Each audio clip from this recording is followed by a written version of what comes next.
اعوذ باللہ من الشیطان الرجیم بسم اللہ الرحمن الرحیم اعوذ باللہ من الشیطان اللعین الرجیم بسم اللہ الرحمن الرحیم الحمد للہ ذی المن والاحسان وذی العز والسلطان الذي خلق الإنسان وعلمه البيان والحمد لله الذي نور قلوبنا بولاية محمد وآل محمد اللهم صل على محمد وعلى آله الطيبين الطاهرين المعصومين المنتجبين ولعنة الله على أعدائهم من الآن إلى قيام يوم الدين آمين يا رب العالمين أما بعد فقد قال الله تبارك وتعالى في محكم كتابه المبين وهو أصدق الصادقين وقوله الحق بسم الله الرحمن الرحيم كل نفس ذائقة الموت ثم إلينا ترجعون صدق الله العلي العظيم صدق رسولہ النبی الکریم۔ سامعین محترم، ناظرین گرامی قادر، مجلس ادائے امام حسین میں شرکت کرنے والے افراد خدا سلامت رکھے، آباد و شاد رکھے۔ آج یہ ہم کسی کے ایصال ثواب کے لیے تشریف فرما ہے تو اس کا اجر و ثواب بہرحال ہمیں بھی ملتا ہے اور ہمیں ہی ملتا ہے زیادہ۔ جس طرح ایک فاتحہ پڑھنے والے کو 9 گنا 9 ٹائم فاتحہ پڑھنے والے، نماز وحشت پڑھنے والے، نیکی کرنے والے کو ملتا ہے، اسی طرح ایصال ثواب کی مجالس زیادہ تر زندوں کو متوجہ کرنے کے لیے اور ایک طریقے کی مرحومین کے حقوق زندوں کے اوپر جو ہے اسے کسی حد تک پورا کرنے کی کوشش کی جاتی ہے بوسیلہ محمد و آل محمد۔ مرنا برحق ہے اور روزانہ آپ دیکھ رہے ہیں جسے موت کے اوپر کبھی یقین نہیں ہوا ہوگا، اس دور میں 1-1.5 سال میں تو سب کو تقریباً یقین ہو ہی گیا۔ مرنا برحق ہے، جو خدا کو نہیں مانتے وہ بھی موت کو مانتے ہیں، لیکن مرنا ہی مسئلہ نہیں ہے۔ ثم الینا ترجعون، پھر تمہیں بلایا جائے گا، لے جایا جائے گا، زبردستی لے جایا جائے گا، نہیں جانا چاہو گے تب بھی لے جایا جائے گا۔ مسئلہ یہ ہے کہ خدا کی بارگاہ میں جانا ہے اور زبردستی جانا ہے، ہمیں اٹھا کے لے جایا جائے گا۔ تو جب لے جایا جائے گا تو ہمیں کچھ وہاں دکھایا جائے گا، کچھ پوچھا جائے گا، کچھ ہمارا حساب و کتاب ہوگا۔ اس سلسلے میں آپ حضرات مسلسل ایصال ثواب کے ضمن میں سماعت فرما رہے ہیں۔ میں کوشش یہ کر رہا ہوں محمد اور آل محمد کا اگر کرم رہا کہ نوازش رہی تو انشاءاللہ ایک سلسلے وار گفتگو ایصال ثواب کی ہوتی رہے گی، تاکہ انسان یہ سوچے کہ مرنے کے بعد اس کی فائل بند نہیں ہوتی، ہماری ذمہ داریاں ڈیوٹی ہیں، ہم سب بلائے جائیں گے، اور ہمارے فرائض اور ذمہ داریوں میں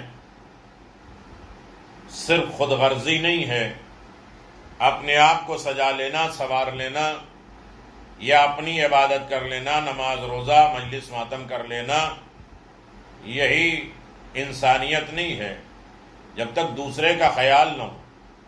اور بات چل رہی تھی مومن غائب، جو مومن سامنے نہ ہو اس کے لیے دعا کرنا، اس کی فکر کرنا، اس کے لیے کار خیر کرنا، اس کے لیے اچھائیاں کرنا، اس کا اجر و ثواب کیا ہے؟ تو مسلسل اس ضمن میں جاری و ساری ہے۔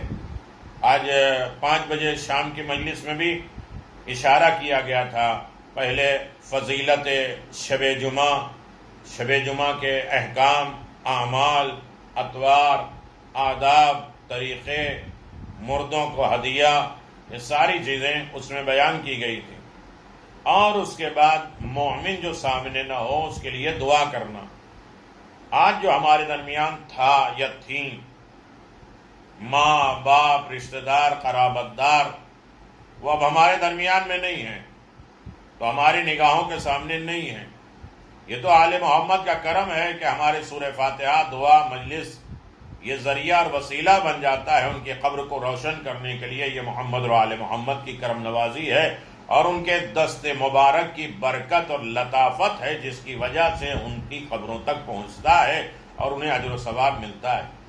تو ہمارے سامنے جب مومن نہیں ہے تو ہم اس مومن کے لیے کیا کریں، خیر کریں، اس لیے کہ ایک نہ ایک دن ہر انسان کو پردہ کرنا ہے، ایک نہ ایک دن انسان کو اس دنیا سے جانا ہے اور دوسروں کی نگاہوں سے وہ اوجھل ہونا ہے۔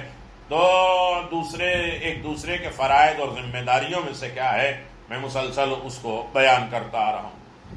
عزیزان محترم، ہم بلائے جائیں گے، حساب و کتاب ہوگا کہ ایک دوسرے کے ساتھ تمہارے تعلقات کیسے تھے، رابطے کیسے تھے، ایک دوسرے کے حقوق تو نہیں ہیں۔ میرا حق، خدا کہتا میرا حق ہے تو میں معاف کر دوں گا، اور معافی کر رہا ہے۔ وہ اگر جو ہے حساب و کتاب لینے بیٹھ جائے، عذاب کرنے بیٹھ جائے، تو کوئی نہیں بچے گا۔ حساب نہیں، امیر المؤمنین کہتے ہیں میرے پروردگار میرے اعمال کو عادل کے ترازو پہ نہیں تلنا، بلکہ فضل و کرم کے ترازو پہ تو۔ یہ ساری مہربانیاں، سارے لطف و کرم پروردگار کے، بہت سی بلا، بہت سی مصیبتیں ہم تک نہیں پہنچی۔ ہمیں اپنے سے کمتر کو دیکھنا چاہیے، اپنے سے نیچے والے کو دیکھنا چاہیے، تو ایک دوسرے کا خیال سب سے زیادہ ہے۔ اب بات یہاں تک پہنچی ہے میرے عزیزوں کہ مومن جو سامنے نہ ہو تو اس کے لیے ہمیں کیا کرنا ہے۔ جب مومن سامنے نہ ہو، مومن کے لیے غائبانہ دعا کے ساتھ اس سے بے پناہ محبت بھی کی جانی چاہیے۔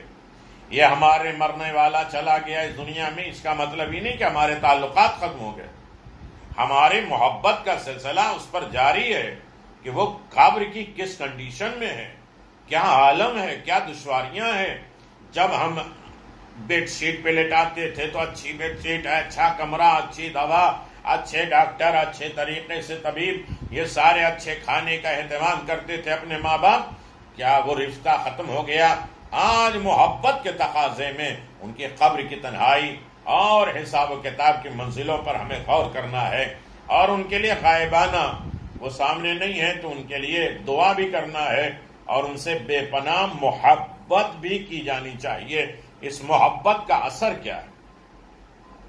اور خدا سے التجا کرنا چاہیے کہ میں نے جن مومن کے لیے دعا کی ہے، پروردگار جس مومن کے لیے میں نے دعا کی ہے، ان کے حق میں وہ دعا قبول ہو، ان کے تصورات کے ساتھ کی جانے والی دعا قبول بھی ہوتی ہے کہ وہ قبر میں کیسے ہوں گے، کیا ہوگا، کس حساب میں ہوں گے، واجبات روکے گئے ہوں گے، نماز روکی گئی ہوگی، نماز قبول ہوئی یا نہیں، روزہ قبول ہوا یا نہیں، ان کا حج قبول ہوا یا نہیں، ان کے اعمال کا کچھ اجر و ثواب انہیں ملا یا نہیں۔ یہ سارے تصورات ذہن میں آنے کے بعد دعا کرے کہ کیسی کنڈیشن، کیسی ان کی رات گزر رہی ہوگی، کیسے ان کے دن گزر رہے ہوں گے، کیا عالم ہوگا، ایک تازیانے میں ان کے زندگی میں کیا ہوگا، ان کے ضمن میں سانپ اور بچھو ہوگے تو کیا ہوگا۔ یہ ساری چیزیں تصور کر کے، غور کر کے، فکر کر کے ان کے لیے دعا کرنا تو دعا قبول ہوتی ہے، اور دعا کرنے والے کو وہ چندہ برابر اجر عطا بھی ہوتا ہے جس کا وعدہ معبود نے اس سے کیا ہے۔ جو دعا کر رہے ہیں مرنے والے کے لیے، اپنے ماں باپ کے لیے، اپنے مرحومین کے لیے، اپنے شوہر کے لیے، اپنے گھر والوں کے لیے جو اس دنیا سے چلے گئے ہیں، اس لیے تو کہتے ہیں کہ زندوں کے ساتھ آپس میں ریلیشن صلہ رحمی کرو، تاکہ یہ احساس ہو کہ جو قوم زندوں کے ساتھ اتنا اچھا تعلق کرتا ہے تو مرنے والے کو فراموش نہیں کرتا۔ تو اللہ اس کو بھی اجر و ثواب دیتا ہے، بہترین اجر و ثواب دیتا ہے جو مرنے والے کے لیے دعا کرتا ہے۔ چونکہ مومن سے محبت کرنا، اس کے لیے خیر خواہی کرنا بذات خود ایک نیکی ہے، لہذا اگر ان تمام پہلوؤں کو مد نظر رکھتے ہوئے کوئی دعا کرتا ہے تو یہ بیک وقت کئی نیکیوں کا مستحق بن جاتا ہے، ایک ہی وقت میں کتنی نیکیوں کا مستحق بن جائے گا۔ لہذا جب کوئی برادر مومن کے لیے غائبانہ دعا کر رہا ہے تو صحیح قلب سے کرے، دل کی سچائی سے کرے۔ مجبوری نہیں ہے کہ ایصال ثواب ہے، ہم نے نیاز کھا لیا ہے لیکن فاتحہ نہیں پڑھا ہے، ہم نے اس ایصال ثواب کے مجلس میں اپنے آپ کو چینج نہیں کیا تاکہ مرنے والے تک اس کا اجر و ثواب نہ پہنچے، لیکن تھوڑی سی نیکیوں میں اگر تبدیلی آ جائے اور برائیاں ختم ہونے لگے تو اسے مسلسل اجر و ثواب ملتا رہے گا مرنے والے کے جس کے ذمہ میں ایصال ثواب ہوئی۔ خوش نصیب وہ افراد ہیں جو ایسے وقت میں بھی بند لاک ڈاؤن میں بھی اپنے مرحومین کو فراموش نہیں کرتے۔ گزارش یہ ہے کہ آپ اپنے مرحومین کے نام بھیجیے، انشاءاللہ مسلسل کافی حد تک لوگوں کے کئی گروپوں میں جا کے ان کے لیے فاتحہ خوانی، ان کے لیے دعا، ان کے لیے کار خیر اور ان کے واجبات کی ادائیگی، ان کی نماز، روزہ، قرآن، ان تمام چیزوں کے واجبات کی ادائیگی کا بھی سلسلہ جاری ہے۔ ایسے وقت میں ہم کیسے کام آ سکتے ہیں؟ کم از کم مرحومین کے کام آ سکیں۔ ہم زندوں کو بچاتے ہیں، بیٹا گھر سے نہیں نکلنا، اب بابا آپ ضعیف ہیں گھر سے نہیں نکلیے گا، یہ کھائیے گا وہ کھائیے گا۔ جو اولاد اتنی فکر کر رہی ہے اپنے ماں باپ کی، وہ ان کے قبر میں کیسے تنہا اور مصیبت اور آلام میں چھوڑ سکتی ہے؟ لہذا جب کوئی برادر مومن کے لیے غائبانہ دعا کر رہا ہے تو سچے دل کے ساتھ کریں تاکہ خدائے کریم کے فیاض بارگاہ میں اس کی دعا شفاعت کا کام کر سکے۔ بلا شبہ خدا دعا کرنے والوں سے کہیں زیادہ بندے تک اپنا فیض پہنچانے میں قدرت رکھتا ہے۔ ہمیں دعا تو کسی مسئلہ سے میرا باپ، اللہ یہ بھی کہتا ہے میری مخلوق، تو ہماری دعا کرنے میں کوتاہی ہو سکتی ہے، کمی ہو سکتی ہے اور تسلسل میں کمی ہو سکتی ہے یا دیر ہو سکتی ہے۔ خدا باختیار ہے، فضل و کرم کرنے والا، اور اس کی قدرت کاملہ ہے، اس کے ہاں کوئی رکاوٹ ہونے والی نہیں ہے۔ وہ کسی سے لے کے نہیں دیتا، وہ خالق ہے۔ خداوند عالم خود قرآن مجید میں اعلان فرماتا ہے، سورہ شورى آیت نمبر 26 میں، دیکھیں یہ ہے ایصال ثواب۔ میں 2-4 واقعات پڑھ لیتا، واہ واہ ہوتے، نعرے لگ جاتے، ہم سکتے ختم ہو گیا۔ وہ جو زندگیاں چینج کر دے، وہ جو حالات بدل دے، جو سوچنے کی، فکر کی طریقے بدل دے، وہ ہے ایصال ثواب، جہاں انسان اپنے کے علاوہ دوسروں کا بھی خیال کرنا شروع کر دے۔ خداوند عالم فرماتا ہے، خدا صاحبان ایمان اور عمل کی دعا کو قبول فرماتا ہے اور اپنے فضل سے اسے کئی گنا دیتا ہے۔ سورہ شورى آیت نمبر 26۔ امام محمد باقر علیہ السلام فرماتے ہیں، زیادہ اپنی تفصیلات نہ ہو، زیادہ حق بات اور معصومین کے دروس ہم تک پہنچے، تاکہ اسی ضمن میں کم از کم معصوم کے نام لیے جائیں گے، صلوات ہوگی، دعا ہوگی اور مرنے والے کے لیے بہت اجر و ثواب ہوگا۔ آیت کریمہ کو مخاطب وہ مومنین ہیں، 5ویں امام نے فرمایا، خدا کہتا ہے صاحبان ایمان و عمل کی دعا کو قبول فرماتا ہے اور اپنے فضل سے کئی گنا انہیں دیتا ہے جو دعا دوسروں کے لیے کرتے ہیں۔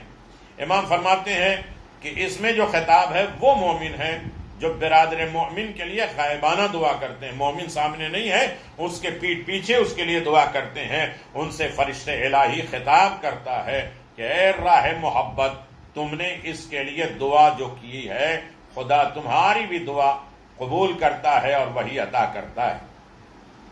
یقیناً خوش نصیب ہیں کہ ایسے وقت میں اپنے مرحومین کو یاد کرے، اپنے گھر والوں کو یاد کرے اور ان کے کار خیر، ان کی نیکیوں کا تقاضا کرتے رہیں اور ان کی خبر گیری کرتے رہیں۔ باپ کی میراث میں مومن ہے کیا؟ ایک شخص مسجد میں بیٹھا ہے، مومنین کے لیے دعا کر رہا تھا، جب مسجد سے نکلا تو اس کو باپ کے مرنے کی خبر ملی، اللہ، کہ میرا باپ مر گیا۔ دفن و کفن سے فارغ ہونے کے بعد وہ ترکہ اس کو ملا تھا، وہ میراث میں جو دولت ملی تھی اسے انہی لوگوں میں اس نے بانٹ دیا جن کے لیے دعائیں کر رہا تھا، اللہ، جن کے حق میں وہ دعا کر رہا تھا، باپ کی میراث کو انہی لوگوں میں تقسیم کر دیا۔ ہم زبانی تو سب کے لیے دعا کرتے ہیں، لیکن جہاں خرچے کی بات آتی ہے، میراث خرچ ہونے کی بات ہوتی ہے، جہاں کچھ دینے کی بات ہوتی ہے، وہاں ہمیں کسی طریقے سے ہم تیار نہیں ہوتے، آمادہ نہیں ہوتے۔ سب انہی میں بانٹ دیا۔ جب لوگوں نے ان سے سبب پوچھا تو اس نے کہا کہ مجھے اچھا نہیں معلوم ہوتا، یہی ایک فکر ہے۔ اس نے کہا مجھے اچھا نہیں معلوم ہوتا کہ میں خدا سے ان لوگوں کے لیے بہشت دائمی کا تقاضا کروں۔ ہم اپنے مرنے والے کو کیا کرتے ہیں؟ اللہ انہیں بخش دے، معاف کر دے، ان کے واجبات کو پورا کر دے، حرام سے نجات دے دے، انہیں جنت نعیمہ میں دے دے، چاردہ معصومین کے جوار میں جگہ دے دے۔ وہ یہ کہتا ہے کہ جب ہم ان کے لیے بہشت اور جنت مانگ رہے ہیں خدا سے جو ہمیشہ باقی رہنے والی، تو یہ تو فنا ہو جانے والا مال ہے، دنیا ہے، کیا میں اسے نہ دوں؟ جو دنیا برباد ہو جائے گی، مال ختم ہو جائے گا، وہ میں نہ دوں اور خدا سے جو ہے وہ ہمیشہ کی جنت مانگوں؟ یہ برباد ہو جانے والی بھی میں دے دوں جب اسے اس کا مطالبہ کرتے ہیں جو ہمیشہ رہے۔ اللہ، کیا سوچ ہے، کیا فکر ہے! یقیناً ایصال ثواب ہے۔ صلوات پڑھ دیں محمد و آل محمد، اللہم صلی علی محمد و آل محمد۔ یقیناً امام جعفر صادق علیہ السلام کے ارشادات پہ غور کرنا، فکر کرنا چاہیے۔ آپ فرماتے جب مومن سے مصافحہ کرتا ہے تو اللہ 100 رحمتیں ان دونوں کے لیے قرار دیتا ہے۔ جہاں مصافحہ ہو، ایک دوسرے کے ایمان ٹرانسفر ہو۔ ہم کہتے ہیں ایسی بیماری میں ہاتھ نہ ملاؤ، ہاتھ ملانا جو ہے وہ غلط ہے، مصافحہ کرنا غلط نہیں ہے۔ مصافحہ بیماریوں کو دور کرتا ہے، رحمتیں قریب لاتا ہے، زحمتوں کو دور کرتا ہے۔ ہمارا مصافحہ بھی کیسے ہوتا ہے؟ مصافحے کے اوپر کبھی پھر گفتگو ہوگی، ہاتھ لگائے، ٹچ ہوا، معصومین مصافحہ اس وقت تک نہیں ختم کرتے تھے جب تک صلوات مکمل نہ ہو جائے، جب تک سامنے والا ہاتھ نہ چھوڑا۔ 100 رحمتیں دونوں کے لیے اللہ قرار دیتا ہے، لیکن 99 حصہ اس شخص کے لیے ہے جو ان دونوں میں دوسرے سے سب سے زیادہ محبت کرتا ہے۔ دونوں آپس میں جب مصافحہ کرتے ہیں 100 رحمتیں ملتی ہیں، لیکن سب سے زیادہ اجر و ثواب اسے ملتا ہے جو دونوں میں کوئی ایک ہے جو سب سے زیادہ ایک دوسرے سے محبت کرتا ہے۔ قابل غور فکر ہے کہ خدا کسی قادر بندہ مومن پر مہربان ہے، کس قادر بندہ مومن کے اوپر رحمتیں اور لطف و کرم صرف اس لیے ہے کہ بندہ مومن کو دوست رکھتا ہے۔ اللہ کی مہربانیاں نازل ہوتی کس سے؟ یہ مومن سے محبت کرتا ہے تو خدا کے لطف و کرم، فضل و کرم نازل ہونے لگتا ہے۔ یعنی کم از کم ہماری دوستی اس بنیاد پر ہے کہ یہ خدا کا چاہنے والا ہے، اس سے ہم محبت کریں گے تو خدا کی رحمتیں آئیں گی۔ وہ میرے مولا علی کا چاہنے والا، میرے مولا حسین کا ماننے والا ہے، عزادار ہے، مومن ہے۔ ہماری ذاتی دشمنی ہو سکتی ہے، ہماری انبن ہو سکتی ہے، لیکن مولا کا دشمن تو نہیں ہے۔ کلم کلا مولا کے لیے گناہ تو نہیں کرتا ہے۔ اگر اس نے پردے کا حکم دیا ہے تو پردہ کر رہے ہیں، مولا کو تو چیلنج نہیں کر رہا ہے۔ ایسے وقت میں سپورٹ کرنا غلط۔ یقیناً یہ لطف و کرم صرف اس لیے ہے کہ بندہ مومن کو دوست رکھتا ہے، پھر خدا کے نزدیک بندہ مومن قرار دیتا ہے۔ لیکن یہ یاد رہے کہ اللہ کے سارے وعدے اسی وقت پورے ہوں گے جب بندہ دل کی گہرائیوں سے بندہ مومن کے لیے اپنی دعا کی قبولیت کے متمنی اور تمنا کرے کہ میری دعا مومن کے حق میں اللہ قبول کر لے۔ ایصال ثواب کی مجلسوں میں جائیں، قرآن پڑھیں، مجلس و ماتم میں جائیں تو یہ ایک تمنا رہے کہ پروردگار اس کا اجر و ثواب مرنے والے کو دے دے اور اسے بخش دے، تو یقیناً اس کا ثواب 1 گنا اس کو جاتا ہے اور 100 گنا ہمیں ملتا ہے دعا کرنے والے۔ اگر ان خصوصیت کے ساتھ دعا نہ کی جائے تو اس کی طرف سے کینہ، بغض نہ پایا جاتا ہو، اگر ان کے شرائط کے ساتھ دعا کی تو خدا یقیناً اپنے وعدے کو پورا کرنے والا ہے. مومن سے دشمنی رکھنے کی کوئی وجہ نہیں، کوئی وجہ ہے ہی نہیں. تمہاری انبن ہوگی، تمہاری بات نہیں مانی جائے گی، تمہاری ویلو نہیں ہوگی، تمہاری چیزیں نہیں ہوں گی، لیکن کم از کم مومن کے دشمنی رکھنے کی کوئی وجہ نہیں ہے. شرط ہے کہ مومن ہو.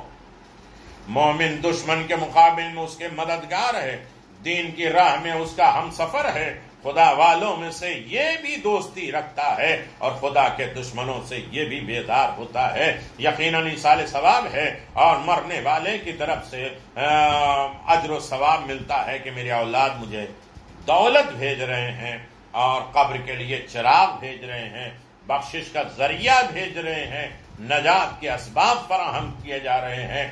ائمہ معصومین علیہم الصلوۃ والسلام سے روایت ہے کسی شخص کا ایمان کامل ہوتا ہی نہیں ہے جب تک اپنے برادر مومن سے محبت نہ رکھتا. چاہنے والے کے والدہ اور والد کی ایصال ثواب کی مجلس ہے، یقیناً یہ محبت کی بنیاد. مرنے والا مر گیا، اس سے ہمارا رشتہ ٹوٹ نہیں گیا، ختم نہیں ہو گیا. تو سب سے زیادہ ایمان مکمل انسان کا اس وقت آتا ہے کہ جب وہ مومن سے محبت کرے. ہمارا شیعہ وہ ہے جو آپس میں ایک دوسرے کو دوست رکھتے ہیں اور ہماری خاطر کسی چیز سے دریغ نہیں کرتے کہ شیعہ بھوکا نہ رہے، شیعہ پریشان نہ رہے، شیعہ مصیبت میں نہ رہے، شیعہ بیمار نہ رہے، یہ تکلیفیں نہ ہوں، وہ قبر کی تنہائی میں مصیبتوں میں نہ رہے، پریشان نہ ہو. ہر عالم میں اسی فکر میں رہتا ہے کہ ہم کب کس کے کام کیسے آ سکتے. میرے عزیزو، لمبی چوڑی باتیں نہیں، لیکن کم از کم متوجہ کرنے کے لیے یہی بات کافی ہے کہ عبد المؤمن انصاری کہتے ہیں کہ امام موسیٰ کاظم علیہ السلام کی خدمت میں عبد المؤمن انصاری پہنچے. وہاں محمد جعفری بھی پہلے سے موجود تھے. انہیں دیکھ کر میں مسکرایا تو حضرت نے فرمایا اتحبو، کیا تم دونوں میں میل محبت ہے؟ میں نے کہا جی مولا، میں آپس میں بڑی محبت کرتا ہوں. مومن کو دیکھ کے مسکرانا، کڑ نہیں جانا، حسد اور جلسی نہیں کر لینا، یہ سب ایصال ثواب ہے. ماں باپ کو اجر و ثواب ملتا ہے کہ میں نے ایسی اولاد چھوڑی جو مومن ہے، مومن کا خیال رکھتی ہے، نیکی کرے گی، نیکی یہ کرے گا، اجر و ثواب ماں باپ کو، برائی یہ کرے گا، سزا ماں باپ کو ملے گا. کیسی تربیت؟ میں نے کہا ہاں مولا، اس سے میں محبت کرتا ہوں. حضرت نے فرمایا وہ تمہارا بھائی ہے، مومن کا حقیقی بھائی ہے، سگا بھائی ہے. ملعون ہے، خدا اس کے اوپر لعنت کرتا ہے وہ جو اپنے بھائی کو متہم کرے، الزامات لگائے، پریشان کرے، حیران کرے. امام نے فرمایا ملعون ہے وہ جو اپنے بھائی کو دھوکہ دے. ملعون ہے وہ جو خیر خواہ نہ ہو اپنے بھائی کا. اللہ اکبر. ہم دیکھ لیں، تھرمامیٹر لگا لیں، کتنا پلس ہے ہمارے پاس. لعنت کی فہرست میں ہم آ رہے ہیں یا رحمت کی فہرست میں آ رہے ہیں؟ مولا نے فرمایا ساتھ میں امام نے ملعون ہے وہ جو اپنے مومن بھائی کو اپنے اوپر مقدم نہ کرے. ہماری ضرورت پورے ہو جائے، وہ جائے جہاں جائے، جیسے گزر جائے گا. بچے کو دے دیں گے ان کو، نہیں کھایا پیا سو گئے، نہیں سوچا کہ ہمارے مرحومین کی کیفیتیں ابھی کیا ہے. مولا نے فرمایا ملعون ہے وہ شخص جو مومن سے میل جول نہ رکھے. ملعون ہے وہ کہ جو مومن کی غیبت کرے. حضرت نے فرمایا سب سے زیادہ محکم رشتہ ایمان ہے. یہ نہیں دیکھتا کہ میرے قرابت دار، میرے رشتہ دار، میرے نسل والے، نہیں، پہلے دیکھو مومن ہے. سب سے محکم مضبوط رشتہ ایمان کا رشتہ ہے جس کی بنیاد حب الہی، بغض الہی. مومن کی بنیاد کیا ہے؟ اللہ اور اللہ کے دوستوں سے محبت کرنا اور اللہ کے دشمنوں سے نفرت کرنا، اللہ اور رسول اور امام کے دشمنوں سے نفرت کرنا. جنگ احد ہے، جناب حمزہ کے اوپر ظلم کیسے کیے گئے؟ 7 شوال جناب حمزہ، امیر حمزہ کی شہادت ہے، سید الشہداء، جنگ احد، زخموں سے چور. اللہ اکبر. امام جعفر صادق علیہ السلام نے فرمایا ہر شے کو اپنی جنس کے ساتھ سکون ملتا ہے. کوئی چیز اس کی جنس سے الگ کر دے، اس کی اصلیت سے الگ کر دے، وہ بے چین ہو جاتا ہے. مرغی کے بچے ہیں، الگ کر دو، مرغی چلانے لگتے.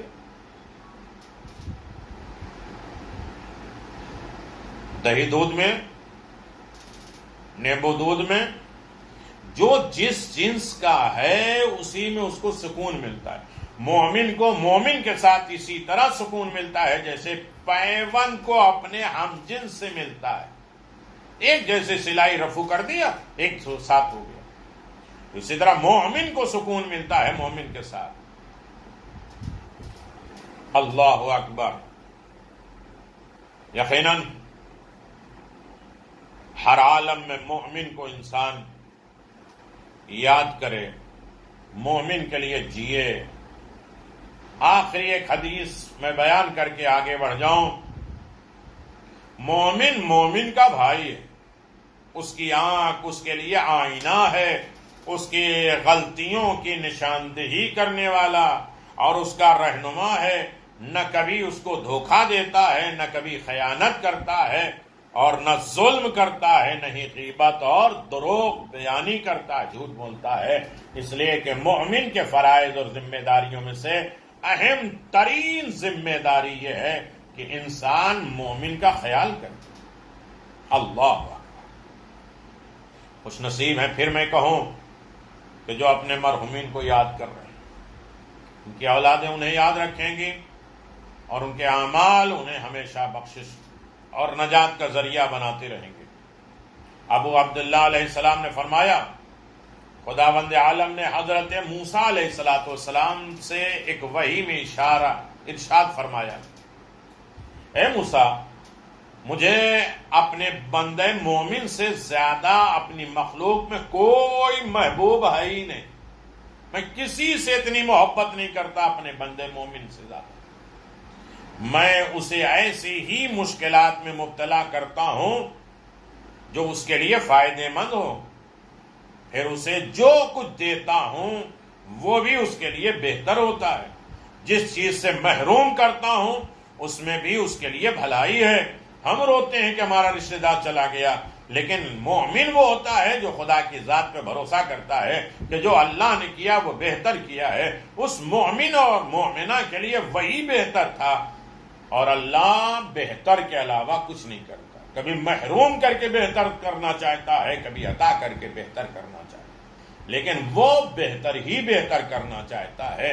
ہم حالات نہیں جانتے، مصلحت نہیں جانتے، واویلا کرتے ہیں، فریاد کرتے ہیں کہ ہمارے ان کے کیوں اٹھا لیا، ہماری سے کوئی دشمنی ہے، یہ کیوں کر دیا، وہ کیوں کر دیا. لیکن جو بھی ہو رہا ہے وہ سب اللہ بہتر کر رہا ہے.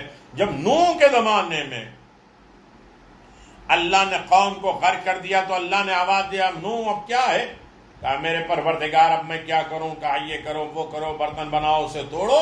کہا میرے پروردگار بڑی محنت کے ساتھ بنایا. اللہ نے آواز دیا، بے جان برتن بنایا، محنت کیا، اسے توڑنے میں تکلیف ہو رہی ہے، اور تم نے میرے بندوں کے لیے بد دعا کر دیا تو میں نے ختم کر دیا. کچھ بھی ہو میرا بندہ تو تھا، چاہے وہ میرا مخالف. اللہ اتنا مہربان پروردگار. تو وہ جو بھی کرتا ہے بہتر کرتا ہے. کہتے یہ بیماری عذاب خدا، عذاب خدا کو کون برداشت کر سکتا؟ کوئی ہے طاقت جو عذاب الہی کو برداشت کر سکے؟ اللہ بھائی امتحانات ہیں، یہ ہمارے گناہوں کا کفارہ ہے. 2 ہی راستے. ہم زیادہ تر سوچیں کہ یہ ہمارے گناہ. امام نے فرمایا کہ بہت سے چیزیں ہیں، بیماریاں، خرابیاں تمہارے بھیجے ہوئے ہاتھ کی ہیں. وہ تو اللہ بہت سے گناہ کو معاف کر دیتا ہے. فیضان محترم، اس میں بھی اس کے لیے بھلائی ہوتی ہے. میں ہی خوب جانتا ہوں اس کے لیے کیا زیادہ بہتر ہے. مومن کو میرے لیے آزمانے پر صبر، میرے فیصلے پر راضی برضا، میری نعمتوں پہ شکر کرنا چاہیے. میں اسے اپنے صدیقین میں شامل کر لوں گا اگر میری رضا کے مطابق عمل کرے اور میرے حکم کے فرما برداری کرے تو میں بھی اس سے راضی ہو جاؤں گا۔ عزیزان محترم، ابو عبداللہ نے فرمایا حضرت موسیٰ ابن عمران ایک مواخاتی بھائی یا رضائی خدا کے لیے آپ کے دوست تھے۔ حضرت موسیٰ ان کی عزت و تکریم کرتے، بہت محبت کرتے تھے ان کے بھائی سے۔ اس مرد مومن کے پاس ایک مرتبہ کوئی شخص آیا، کہنے لگا جبار سے میری سفارش کر دیجئے کہ جبار بنی اسرائیل کا بادشاہ تھا۔ اس مومن نے کہا بخدا میں نہ اسے جانتا ہوں نہ کبھی اس سے کوئی درخواست کی ہے۔ سائل نے کہا کہ تو اس میں آپ کا ہی نقصان ہے، ممکن ہے خدا آپ کے ذریعے میرا یہ کام پورا کرا دے۔ وہ مرد مومن کی سفارش پر آمادہ ہو گئے، حضرت موسیٰ سے مشورہ لیے بغیر جبار کے پاس چلے گئے۔ جبار نے جو ہی انہیں دیکھا تو بڑی عزت سے پیش آیا اور اپنے پاس بٹھایا۔ اس آدمی کا کام دریافت کیا، پوچھا، سفارش مان لی۔ چند دن بھی نہ گزرے تھے کہ کسی نے اسے زخمی کر دیا جس کی وجہ سے وہ مر گیا۔ اس کے مرنے پر شہر کے بازار بند ہو گئے، لوگ جوک در جوک جنازے میں جمع ہو گئے۔ اتفاق دیکھیے کہ حضرت موسیٰ کا جوان مومن دوست بھی اس دن وفات پا گیا، مر گیا۔ جس دن جبار نے رحلت کی تھی، اس مومن کی عادت تھی کہ گھر میں آ کر اندر سے دروازہ لاک کر دیتا تھا، بند کر دیتا تھا۔ جب حضرت موسیٰ آتے تھے تو یہ شخص دروازہ کھولتا تھا، حضرت موسیٰ گھر میں چلے جاتے تھے، حضرت موسیٰ 3 دن کے بعد اس سے ملنے تشریف لے جایا کرتے تھے 3 دن کے بعد، اور اس مرتبہ 3 دن کے بعد چوتھے دن حضرت کو خیال آیا 3 دن سے دوست کو نہیں دیکھا ہے، آج چوتھا دن ہے، چلنا چاہیے۔ گھر پہنچے، دروازہ کھول کر اندر تشریف لے گئے، دوست کو مردہ پایا، جنازے پر کیڑے مکوڑے کا قبضہ دیکھا، جسم کا حسن مٹ چکا تھا، خوبصورتی ختم ہو چکی تھی۔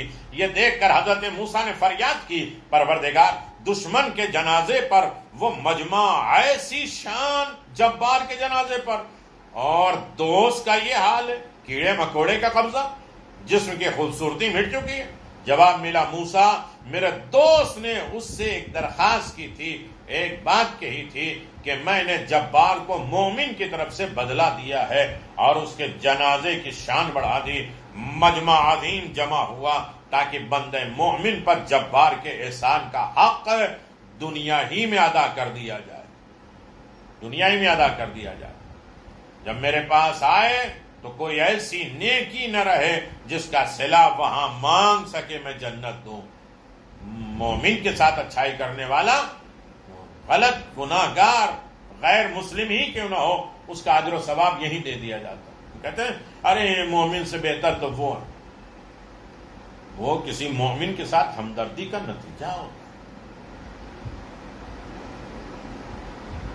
اور اس مومن پر کیڑے مکوڑے کو اس لیے مسلط کیا کہ وہ اس کے حسن کو نقصان پہنچائے، اور اس نے میری رضا کا خیال کیے بغیر اس جبار سے سوال کیا، مجھ سے کیوں نہیں مانگا، جبار کے پاس چلا گیا مانگنے کے لیے۔ مطلب یہ تھا کہ جب دنیا سے اٹھے تو اس کے نام اعمال میں کوئی گناہ نہ ہو، اسی دنیا میں مومن کو میں نے سزا دے دی ہے۔ میرے عزیزو، یہ تکالیف، یہ زحمتیں، یہ پریشانیاں ہمارے گناہوں کا کفارہ ہے۔ اللہ چاہتا ہے قبر آسان ہو، حساب و کتاب آسان ہو، برزخ حساب کتاب آسان ہو۔ عزیزان محترم، جب خدا کسی گناہگار بندے کی عزت افزائی چاہتا ہے تو اسے بیماری میں مبتلا کرتا ہے، یا پھر کسی ضرورت میں الجھا دیتا ہے، یا پھر موت کی سختی بڑھا دیتا ہے۔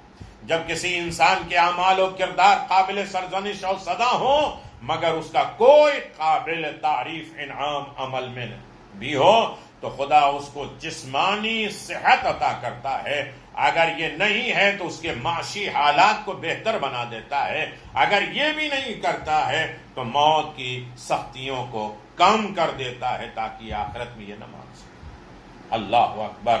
بہت سی باتیں ہیں، پھر انشاءاللہ گزارشات رہیں گی، لیکن میرے عزیزو یقیناً آپ اندازہ لگائیں کہ خداوند عالم ابو جعفر علیہ السلام فرماتے ہیں کہ خداوند عالم ارشاد فرماتا ہے، اپنی عزت کی قسم کھا کے کہتا ہوں کہ جس مومن نیک عمل شخص پر رحمت اور انعام کی بارشیں کرنا چاہتا ہوں تو دنیاوی زندگی میں اس کے گناہوں کا بدلہ دے دیتا ہوں، اور کبھی اس کی روزی میں سختی ہو جاتی ہے، کبھی جسمانی آزمائشیں اور قلبی اور ذہنی پریشانیاں اسے دے دیا جاتا ہے، اگر اس پر بھی ان گناہوں کے بدلے میں کچھ کمی رہ جاتی ہے تو موت اور نزاع اور روح نکلنے کے وقت سختیاں ہو جاتی ہیں۔ خداوند عالم فرماتا ہے، میں قسم کھا کے کہتا ہوں کہ جب میں کسی مستحق عذاب انسان کو دنیا سے اٹھاتا ہوں تو اس کے اچھے اعمال کا بدلہ اسی دنیا میں دیتا ہوں، یعنی وسعت رزق بڑھا دیتا ہوں،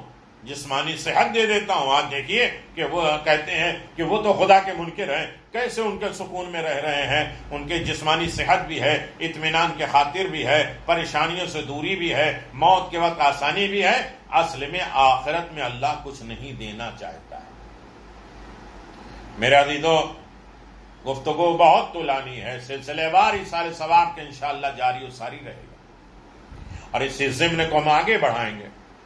ہمارے فرائض، ہماری ذمہ داریاں جو غیب میں نہیں، ہمارے سامنے نہیں ہے، جو غیب میں ہیں، خاص طریقے سے ہمارے مرحومین، ان کے لیے ہماری کیا فرائض ذمہ داریاں ہیں۔ ابو جعفر علیہ السلام روایت ہے کہ آپ نے فرمایا، بنی اسرائیل کے ایک نبی نے ایک جگہ دیکھا، ایک شخص دیوار میں دبا پڑا ہے، جس کا آدھا حصہ ملبے میں دیوار میں دبا ہے اور آدھا باہر ہے، جسے پرندے کتوں نے نقصان پہنچایا۔ وہ نبی اس منظر کو دیکھ کر آگے بڑھے، اچانک ایک اور شہر میں پہنچے، وہاں دوسرا منظر دیکھا، ایک بڑے آدمی کا جنازہ ہے جس کے تابوت میں قیمتی چادر پڑی ہے،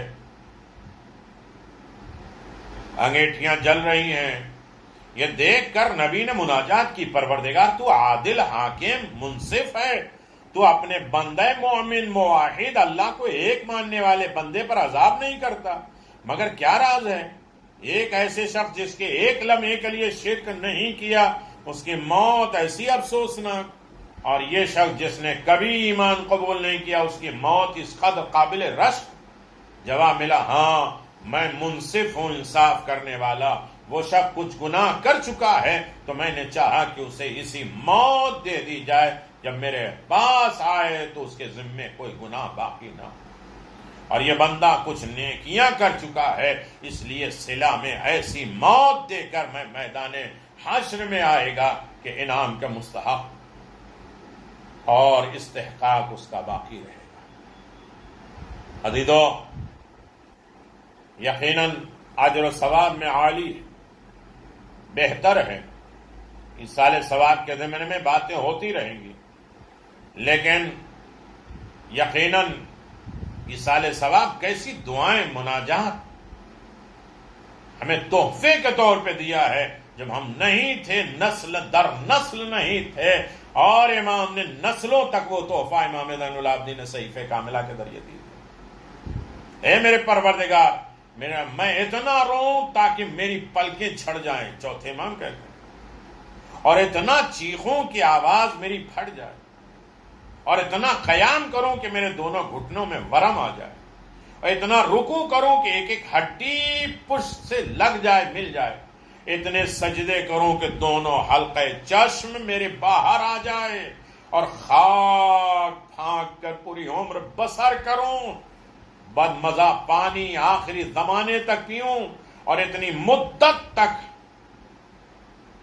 تیرا ذکر کروں تاکہ زبان میری بند ہو جائے، بسبب شرم و حیا کہ آسمان کی طرف نہ دیکھوں، تب بھی میں ایک گناہ اپنے گناہ سے بخشوانے کا مستحق نہیں رکھتا، ہمارے ذریعے سے ہمارا گناہ نہیں بخشا جائے، یہ سارے اعمال کر لیں، یہ ساری چیزیں کر لیں، ہم یہ سوچتے ہیں کہ ہم نے اپنے مرحومین کو بخشوا دیا یا اپنے آپ کو بخشوا دیا۔ امام کے یہ جملے ہیں کہ میں یہ سب کر لوں تب بھی ایک گناہ میں اپنے بخشوا نہیں سکتا جب تک تیرا کرم نہ ہو، تیرا فضل ہو۔ ہاں جناب، یہی وہ امام ہے جن سے نعمان ابن منذر علیہ الرحمہ نے سوال کیا تھا، یا ابن رسول اللہ، آپ پر سب سے زیادہ مصائب کہاں گزرے؟ حضرت نے فرمایا باوجود کہ کربلا معلیٰ میں 72 عزیز انصار شہید ہوئے، بھرا گھر سے دوپہر میں برباد ہو گیا، ختم و ویران ہو گیا، کربلا کا نام نہ لیا، کوفے کو بھی ذکر نہیں کیا، دربار عبید اللہ کا تذکرہ نہیں فرمایا، بلکہ فرمایا شام شام شام۔ چنانچہ مقتل ابن ابو مخنف میں سہیل ابن سعد سے منقول ہے کہ جس وقت دمشق میں یہ قافلہ داخل ہو رہا تھا اور جناب فرماتے تھے اقاد ذلیلا فی دمشق کعننی من الزنج عبد غابان و نصیر، ادائے دین کے دشمن مجھے شہر دمشق میں اس ذلت کے ساتھ قید کر کے لائے جس طرح کوئی شخص غلام حبشی کو جس کا کوئی حامی اور مددگار نہ ہو قید میں لایا جاتا۔ اللہ اکبر، دل نرم ہو جائے، آنکھوں میں آنسو آ جائے، مرنے والے کو امام حسین کا صدقہ مل جائے، ان کے غم مل جائے، قبر روشن ہو جائے گی، نسلیں آباد ہو جائیں گی، زندہ افراد جو ایصال ثواب کرا رہے ہیں ان کی ساری تمنائیں پوری ہو جائیں گی۔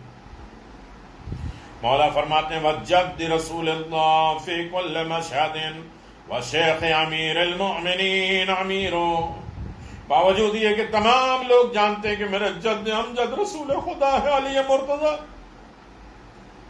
جن کی وجہ سے یہ کائنات ایجاد ہوئی ہے، ان پر بھی رعایت نہیں کی۔ فَبَلَيْتَ لَمْ عَبْكَ دَمِشْقَ وَلَمْ عَكُنْ يَرَانِي يَدِيدُ وَفِي بَدَنِي أَسِيرٌ۔ ہمارے پدر گزار کے کربلا میں شہید ہوتے ہوئے آج دمشق میں پہنچ رہا، مختصر 2 جملے میرے حدیثو، اس حال میں اسیر یزید شراب خار مجھے اپنے سامنے نہ دیکھتا۔ وقال سہیل فبكنا عنا كذلك اذا انظر على روشن علي 5 نساء فيهن عجوز كبيرة۔ سنا سہیل کہتے ہیں کہ اسی اسنا میں نظر میری ایک بالا خانہ گھر کی چھت پہ جا پڑی، بطور برآمد کے تھا، دیکھا میں نے اس پر 5 عورتیں بیٹھی ہیں، انہی میں سے ایک عورت خبیثہ کبیر السن، بوڑھی، کمر جھکی ہوئی، نہایت ضعیفہ ہے۔ فلما صار الراس الشریف مجاز البر،